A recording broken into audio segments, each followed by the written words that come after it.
Okay, thanks, Coach. Well, congratulations to Illinois. I thought both teams played really hard.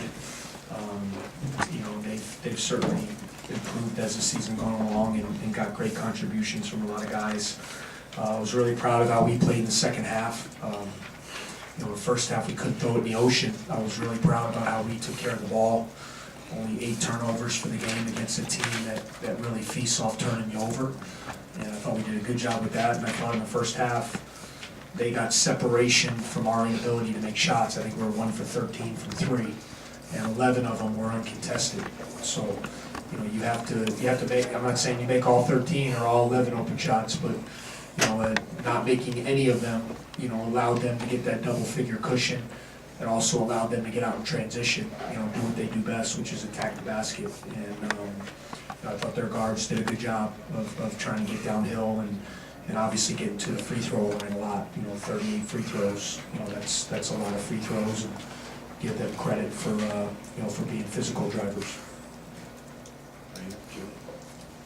Chris Andres, please, had 2 points in the first time you guys saw them. What's different about him now, and what was the game plan coming into this? Well, we knew he was a very electric type guy. I mean, he's shown in games that he can really help him a lot. And I thought he got in transition in the first half, which got him going. We did a poor job of getting back and kind of shrinking the floor. I thought he had some one-on-one opportunities where he could use his speed and strength to get to the basket. He saw the ball go in with some layups. And then he took 17 free throws. So I mean, when you get 17 free throws, you're going to be confident with other parts of your game. So it's obviously we're going to do a better job of not fouling him as much as we did. Here to the right. Oh, sorry, Lance. Coach, as you said, you guys got off to a hot start in the second half. What was your message to the team at halftime, and what did you think you saw something differently from your team in the second half? We just got the same shots. We just made them. I think at halftime, Noah Kopp was 0 for 5. I think Ryan Taylor was 0 for 5. I think, some of those guys, I thought we got the same exact shots, we just made them. That's what we told our guys. I thought we weren't turning the ball over. So, if you turn it over single digits against these guys, you're going to feel good about that because they're really good with their pressure defense. But we got open looks all night. One half we didn't make them, the second half we did, and we scored 50. So 49. So we can analyze a lot, like what's right, what's wrong. Sometimes is if you make the shots and if you don't. So we got the same shots all night. We did not make them in the first.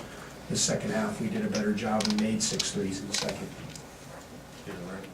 Coach, in that first half, you guys kind of struggled against Illinois' full court pressure. Just what did you notice out of your team that you guys didn't really do well against that with? Well, we had 8 turnovers for the game, so I'm not sure how they've done. It's got to be one of the lowest against them all year. So, they forced a couple, and they're going to do that. But I'm used to watching them play, and teams turn it over 20-plus times. So if you were to tell me coming in the game you're only going to turn it over 8 times, you're going to live with a couple turnovers. And we did. They got a couple turnovers for layups. They're good. They're good at that. That's what they do. But I'm not sure that was the reason why we lost. We turned it over 8 for the game. It's pretty good in my opinion. Speaking again on that press, you guys did a really good job against it. Why do you think you were so successful in breaking it and sort of not getting those turnovers? I just thought guys were strong with the ball. They really they do a good job. If there's any hesitation, they read lanes well. They pressure the ball well. If you're not ready to pass, when guys are open, you gotta pass it up the floor. And then when you do break it, you gotta try to attack it. Not let them get back and trap you in different areas. So again, we had a couple turnovers there. Where we gave up some couple layups, but overall, I just thought our spacing was good. Our guys were strong with the ball, and we were able to get into the front court and get good shots pretty much all night. Shannon. Chris, overall in this losing streak, how would you describe the team's morale, and also just what do you detect has kind of shifted since the Indiana one? Well, our struggles obviously are, if you look at our numbers offensively, we've been a very good defensive team. We've played hard. We've competed. Usually our struggles have been if you look at our numbers across the board, just the way we've shot it. We've had a hard time. Breaking 50 points or low 50s in this league. It's just you're gonna have a hard time winning if you can't manufacture enough points. Obviously we got a lot of guys kind of playing in spots that isn't their natural position. We've had some unlucky breaks with the guard position coming in the year.